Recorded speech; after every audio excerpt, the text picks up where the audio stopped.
Perubahan dunia sekarang ini semakin cepat, dari menit ke menit, dari jam ke jam, dari hari ke hari, perubahan itu sangat cepatnya. Satu masalah belum rampung, sudah ada masalah yang baru lagi.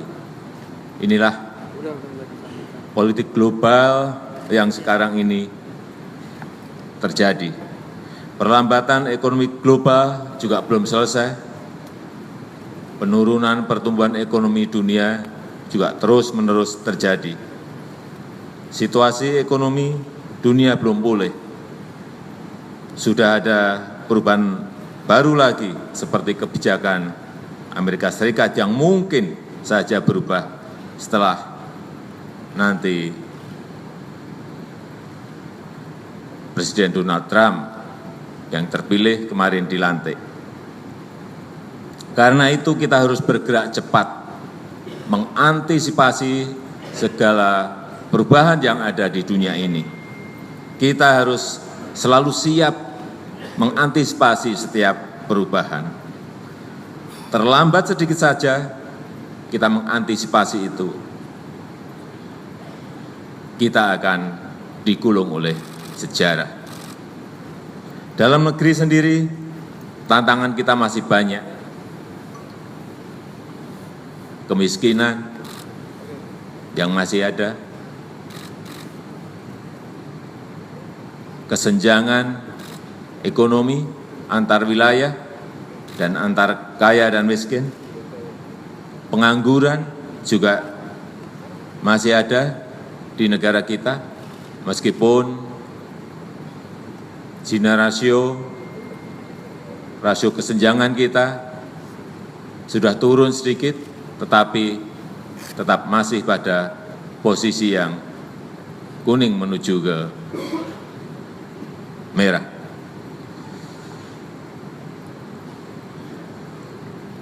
Dan seperti sudah sering saya sampaikan, sebagai bangsa kita beruntung, sebagai bangsa kita patut bersyukur bahwa kita mempunyai Pancasila. Dengan Pancasila kita bisa mendeteksi setiap perubahan yang ada. Dengan Pancasila kita bisa mengukur nilai-nilai yang tidak sesuai dengan budaya kita, seperti aksi-aksi radikalisme dan terorisme yang tidak sesuai dengan fitrah kita yang Bhinneka Tunggal Ika. Meskipun akhir-akhir ini, terutama di media sosial, kita sering lihat penghasutan, fitnah, berita bohong, ujaran kebencian, yang kalau ini tidak kita waspadai bisa memecah belah bangsa kita. Inilah yang harus terus kita waspadai.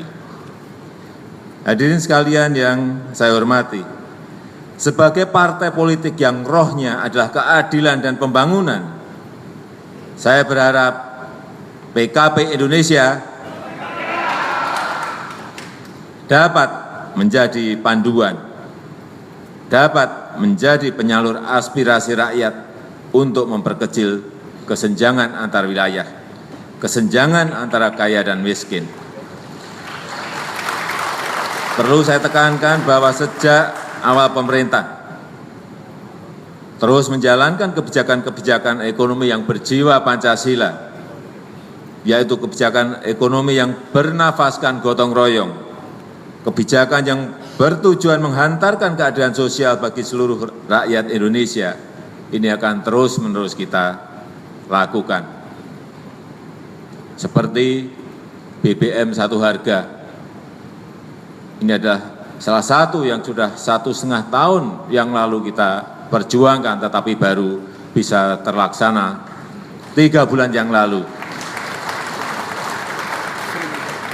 Kita lihat bahwa harga BBM premium di Papua, terutama yang di pegunungan, harganya bisa 60.000, 70.000 sampai 100.000 per liter. Pada yang di Jawa hanya 6.450.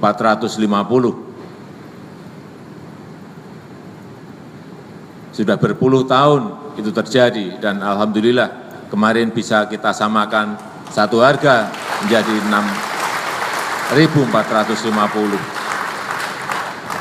Kita ini yang di Jawa kadang naik 500 rupiah, 1.000 rupiah demonya 3 bulan. Yang di Papua harganya 60.000, 70.000, 80.000, 100.000, nggak pernah demo bertahun-tahun. Yang kemarin saja, yang naik Pertamax sama Pertalite saja ada yang demo. Ada yang naik bukan premiumnya. Sekali lagi, yang di Papua bertahun-tahun nggak pernah demo, harganya 60.000, 70.000, 80.000. Inilah yang ingin kita hantarkan, sebuah keadilan sosial bagi seluruh rakyat Indonesia. Yang belum dan dalam proses kita lakukan adalah semen.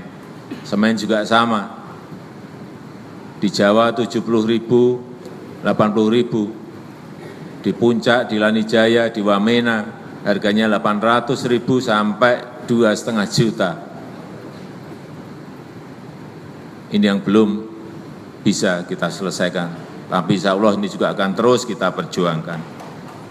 Terakhir, saya mengharapkan kerjasama pemerintah dengan PKPI ke depan agar semakin erat untuk mewujudkan Indonesia Raya. Selamat ulang tahun ke-18 PKP Indonesia. Selamat ulang tahun ke-18 PKP Indonesia. Terima kasih. Wassalamualaikum warahmatullahi wabarakatuh.